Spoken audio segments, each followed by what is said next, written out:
UPI 뉴스 시청자 여러분, 안녕하십니까? 유순열의 경제톱 시작하겠습니다. 지금 한일 경제전쟁이 한창입니다. 오늘은 아베의 도발이 성공할 것인지 아니면 패망의 길로 갈 것인지 전망해 보겠습니다. 자, 저는 기사 제목을 아예 아베의 도발, 패망의 길로 가나 이렇게 잡았습니다. 자, 지금 한국과 일본은 전쟁 중입니다. 늘 그렇듯 일본이 도발했습니다. 아베 신조 총리가 먼저 칼을 빼들었죠. 수출 규제, 즉 경제 보복이라는 이름의 칼입니다. 그래서 경제 전쟁으로 불리기도 하지만 이는 외피일 뿐 본질은 역사 전쟁입니다. 일본 기업이 징용 피해자들에게 배상하라는 작년 10월 한국 대법원 판결이 빌미였습니다. 지금 벌어진 사태의 뿌리는 결국 한일 과거사입니다.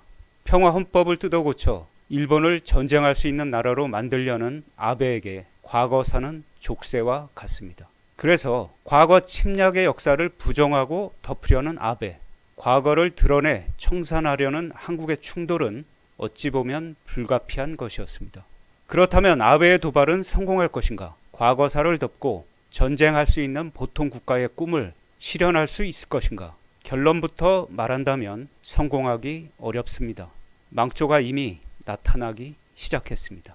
자, 그 이유를 하나하나 살펴보겠습니다.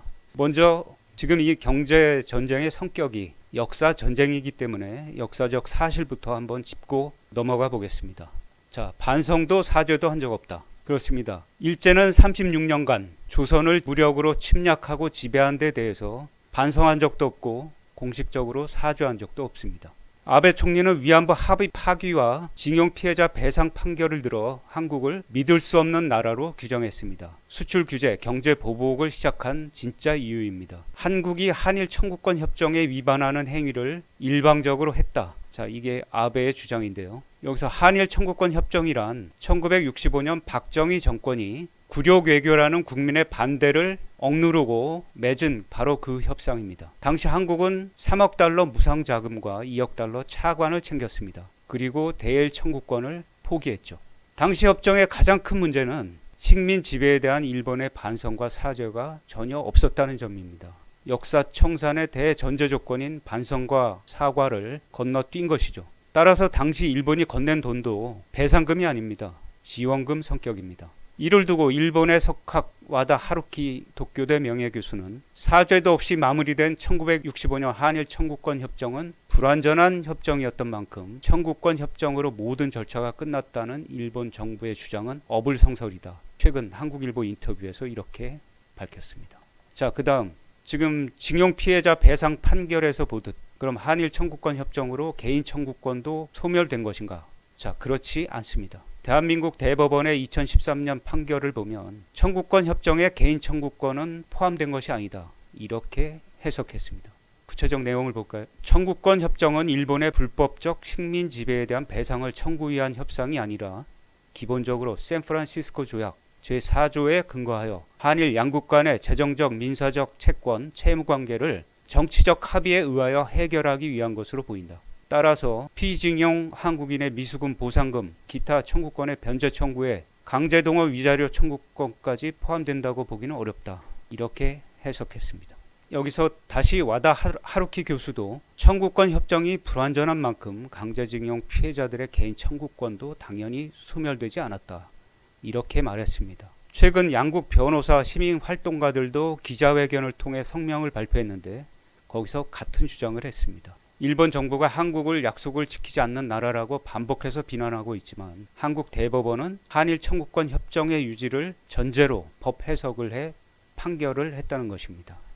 자, 여기까지 한일 그 과거사, 역사적 사실, 팩트를 체크를 해봤고요. 자, 그 다음 왜 아베의 도발이 성공할 수 없는지, 왜 망조가 들었는지 살펴보겠습니다. 자, 일단 아베의 칼날이 무뎌지고 있습니다. 최근 니케이 아시안 리뷰가 삼성전자가 벨기에에서 이미 반도체 핵심 소재를 조달하고 있다고 보도했습니다. 자, 이게 사실이라면 일본의 수출 규제망, 수출 규제 포위망을 삼성전자가 뚫었다는 얘기입니다. 자, 그 해당 목은 포토레지스트. 일본이 1차 수출 규제 대상으로 삼은 반도체 디스플레이 소재 3종 중 하나인데요. 수입 루트를 이미 확보를 했다는 것이죠. 이게 보도가 그렇게 나왔지만 사실 여부는 확인되지는 않고 있습니다. 그 기사에 인용한 그 취재원은 인터뷰를 한 사실 자체가 없다고 얘기를 하고 있고, 삼성전자도 공급선 다변화를 위해 노력 중이라는 것 외에 확인해주기 어렵다, 이런 입장입니다.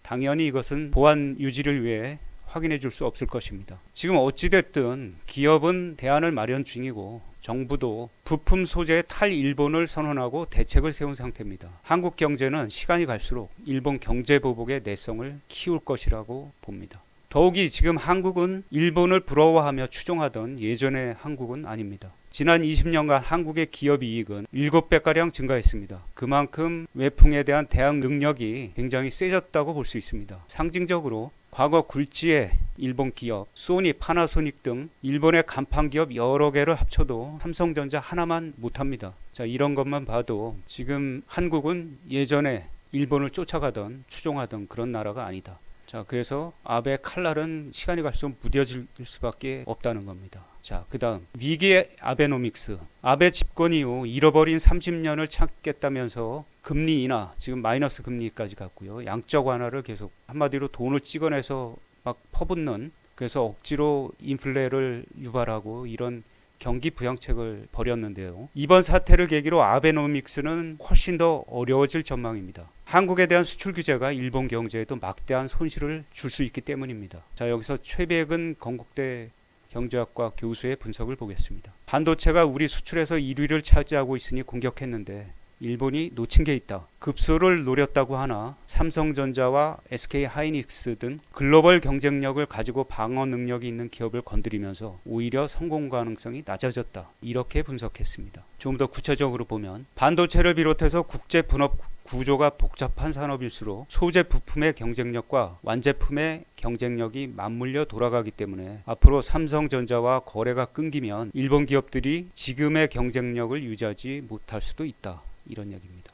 그래서 시간이 갈수록 일본 기업이 더 불안해할 것이라는 게 최 교수의 예견입니다. 그렇지 않아도 아베노믹스의 동력은 거의 소진됐습니다. 국가 부채는 GDP의 2.5배, 250%를 넘어섰습니다. 세계 최고입니다. 기준금리는 마이너스 0.1%, 더 이상 내릴 수가 없습니다. 정부가 쓸 수 있는 정책 수단, 재정과 통화, 두 정책의 여력이 바닥난 것입니다. 미중 환율 전쟁으로 엔화 가치가 상승 흐름인데 금리 인하와 같은 방어 수단이 일본에게는 없습니다. 자, G2의 환율 전쟁, 그 고래 싸움으로 표현하는데, 고래 싸움에 등 터지는 신세 한타는 한국보다도 일본에서 더 크게 들릴 판입니다.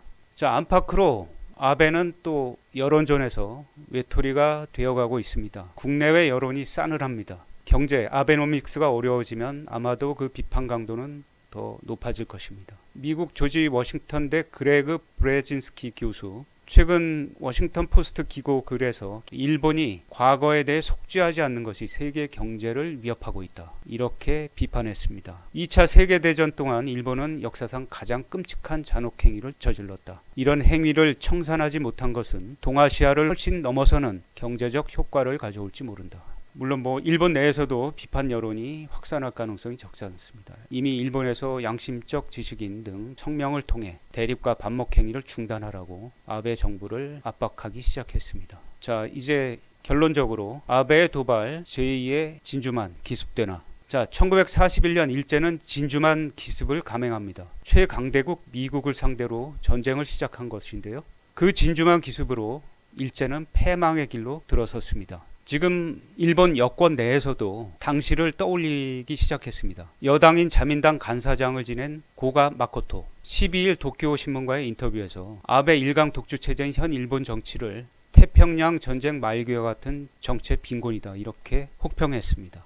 고가 마코토 전 간사장의 구체적인 워딩은 4년간의 전쟁으로 300만 명이 희생됐다. 대부분 마지막 1년에 집중돼 죽었다. 그때 멈췄다면 원폭도, 도쿄 대공습도, 오키나와 전쟁도 없었을 것이다. 자, 이 얘기를 지금 왜 했을까요? 자, 아베의 도발에서 1941년 진주만 기습으로 시작된 태평양 전쟁의 참담한 결과를 일본 자민당 여권 내 원로가 얘기하기 시작했다는 겁니다. 1941년 호기롭게 가미가제 특공대를 출동시켜 감행한 진주만 기습, 결국 일제 패망이라는 수많은 생명을 앗아간 참담한 결과를 초래했습니다.